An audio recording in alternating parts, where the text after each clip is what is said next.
Hello, AP Scholars. It's Mrs. McGeehan. This video is for students who were unable to attend class in person on Zoom on December 3rd, Thursday, December 3rd. Wanted to give all of you a quick overview of what we did in class. So this video will act as class, and throughout the video I will have you pause just a couple of times to attend to a few items that we actually did in class. So you're going to want to pause the video when I ask you to do so and take time to actually go through the motions of what we did in Zoom class today. Just a quick reminder that your work from yesterday, so Wednesday, December 2nd, was posted in the week of December 1 folder. You can see a couple quick announcements there that Scholastic entries are due Friday. And I also just wanted to make sure that you are, before you really watch this video, you should have already attended to number 4 specifically, which is to complete the rhetorical analysis journal entries for William Lloyd Garrison's preface and Wendell Phillips's letter, which we read and discussed prior to the Thanksgiving break. So if you don't have your journal pulled up at this time, I would like you to pause the video and have your Frederick Douglass rhetorical analysis journal pulled up, because we're going to be working within that document. So take a moment, pull that up so that you have that ready to go.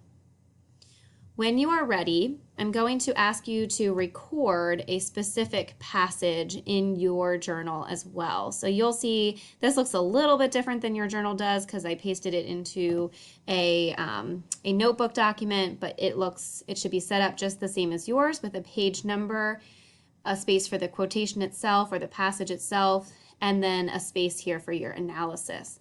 So today we're going to focus just on one little passage so that I can kind of model for you what an insufficient analysis might look like and what a sufficient analysis might look like. So take a moment to add this passage to your preface chart for your rhetorical analysis. The passage is on Roman numeral page 11. And it reads like this. It's part of a larger passage. How heavy was the midnight of woe which shrouded in blackness the last ray of hope and filled the future with terror and gloom. So once again, I'll ask you to pause the video here, and I'll ask you to record that passage in your own rhetorical analysis journal entry for the preface. And I'm going to ask you to take about 3 minutes just to make a few observations about what you notice Garrison is doing stylistically or rhetorically within this passage. You can make those notes directly in your analysis column here. And before you pause the video, I'll just remind you of the terms, the list of AP terms that I shared with you a couple of weeks ago. This week I have them linked to the quote on the poster, the rhetoric quote on the poster. So if you click on that, it will take you directly to the terms that we looked at a couple weeks before break. You want to keep these terms handy as we continue our way through Frederick Douglass's narrative, and you want to continue to take some time to just review these terms so that they start to kind of be present in your mind as you're reading the narrative. And as you're reading, you might start to think to yourself, I think I saw something like that in my list of terminology that Mrs. McGeehan gave me. So let me just go back to that list and see if in fact there is a term for this, because I think that Douglass might be using this tool right now. If you need to get back there but don't click on the Bitmoji Classroom, this is housed in the Unit 3 Rhetorical Analysis folder, and then in the Lesson 1 Rhetorical Analysis Terms folder if you need to get back there. However, this should be saved in your own files on your own computer because I asked you to color code this list a couple weeks ago.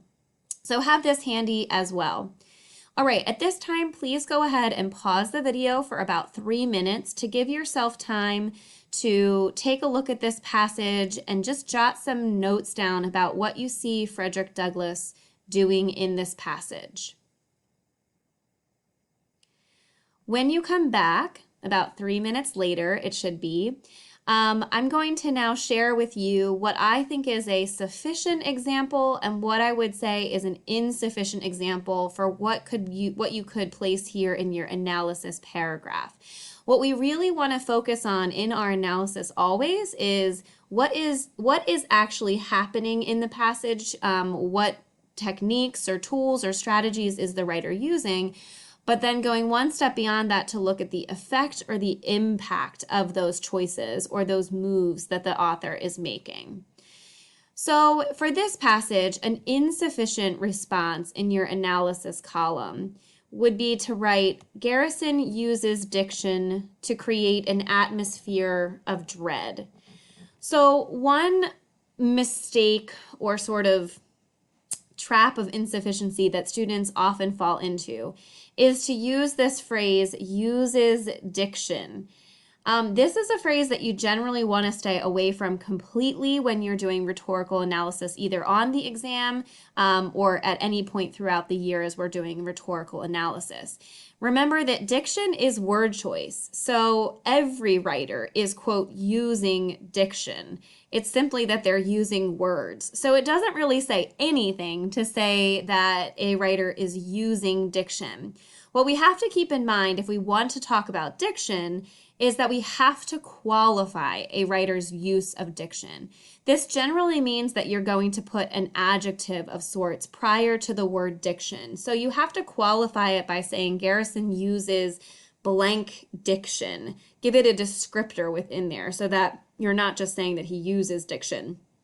Again, you kind of want to stay away from the phrase uses diction even if you're qualifying it anyway, because it's just a little bit limiting. As you'll see in my sufficient example here in just a moment, you're going to want to dig way deeper into diction anyway if you're going to talk about the use of diction within the passage. A good example then going on of a sufficient or even extensive analysis for a passage like this is this, and I'll simply read it along with you. This statement is included in a long list of exclamations that Garrison makes about Douglas's experience as an enslaved person. He prefaces this list with the claim that Douglas's, quote, lot was not especially a hard one, and then uses this long and emphatic list to emphasize that even though his experience does not depict the worst conditions of slavery, it is still deplorable, shocking, and dreadful. So I'll pause here to point out that so far in my analysis, I've actually given a little bit of context for this line, and that is not always necessary for your analysis. In this case, for those of you who took a look at where this passage falls within this page, it is in fact part of a longer passage of repetition wherein Garrison repeats the phrase how and what and has sort of these exclamatory phrases about the conditions that Douglas suffered under as an enslaved person. So this line, this sentence here, Garrison creates a tactile experience. This sentence actually then notes the shift into my actual analysis. Okay, so here Garrison creates a tactile experience. Tactile meaning it's associated with a sense of touch, of feeling, and helps the reader to feel the weight of woe of Douglas's experience by using the word heavy in close proximity to the word shrouded. Even though shrouded is used as a verb here, it conjures the noun shroud.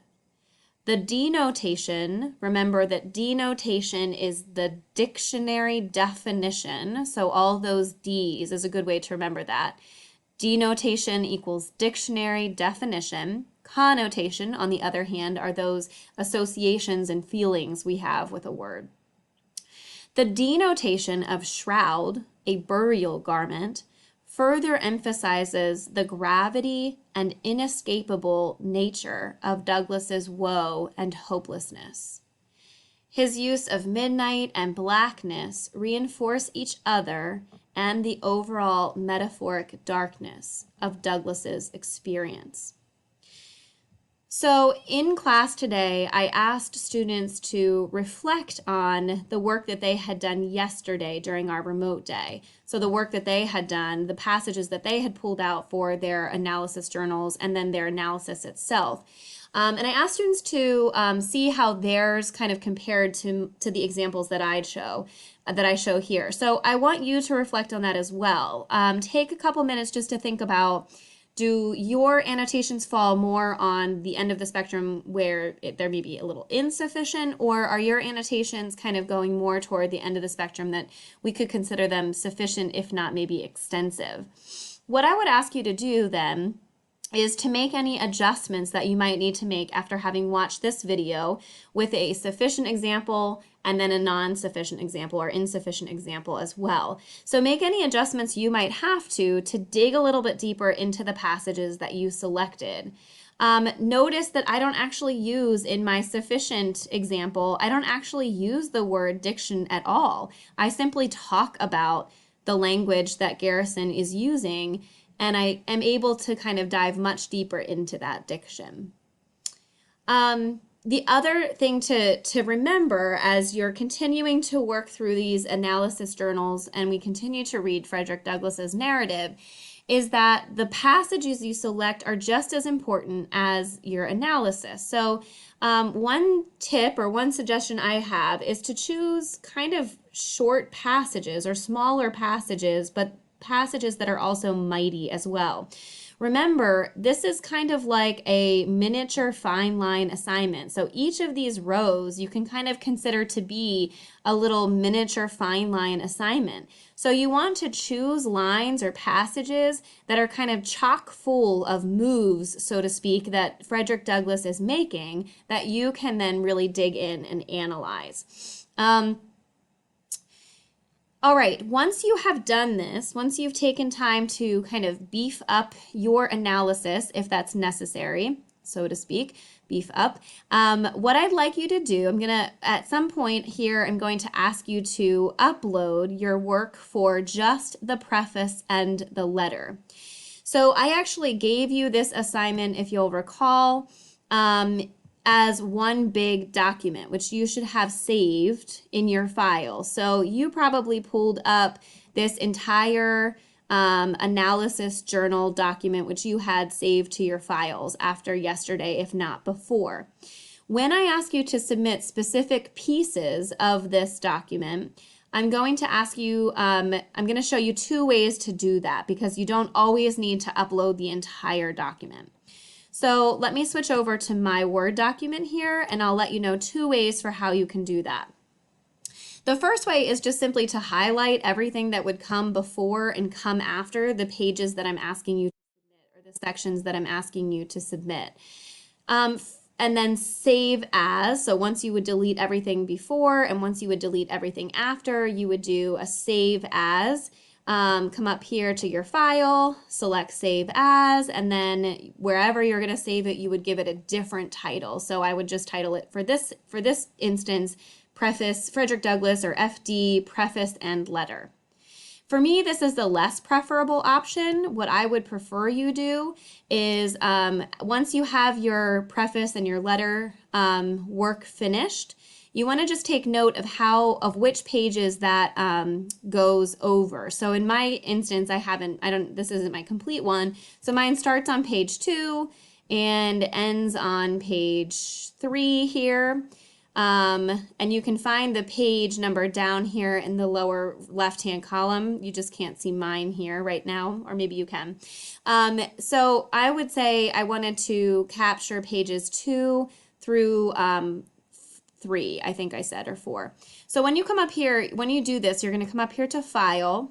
You're actually going to select Print, not Save or Save As. And you want to select Microsoft Print to PD from the options in the drop-down here under Printer. Once you have that selected, you're going to enter the pages that you would like to, quote, print. For me, I'm going to say pages 2 to 3, just as an example, and hit Print. And what that does then is we'll save it as a PDF to wherever you're going to save it. So once again, you would give it a title and hit Save As. Thanks, everyone.